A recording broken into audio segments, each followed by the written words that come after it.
Je t'invite à entendre cette histoire incroyable, celle d'un homme qui n'a pas voyagé pour le Hajj, mais pour qui le Hajj est revenu le chercher.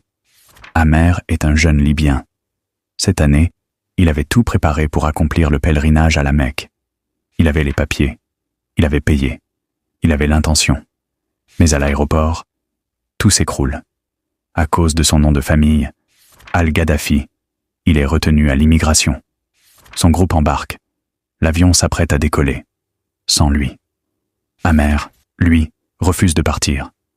Il dit calmement « Je ne quitterai pas cet aéroport, à moins que ce soit pour aller au Hajj. » Et là, les choses prennent une tournure incroyable. L'avion décolle.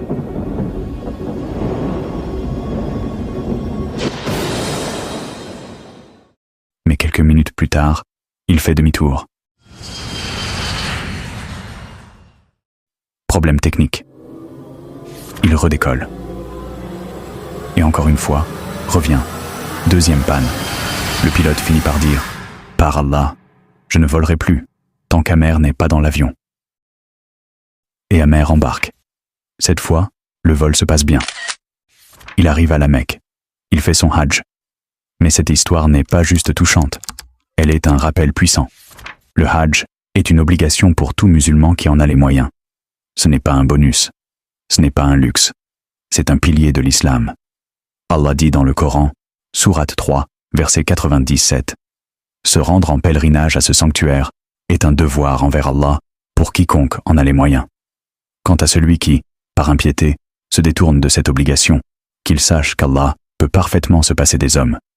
Ainsi, refuser de faire le Hajj quand on en a les capacités, ce n'est pas simplement remettre à plus tard, c'est désobéir à Allah. » Amer aurait pu baisser les bras, mais il est resté ferme. Il a placé sa confiance en Dieu.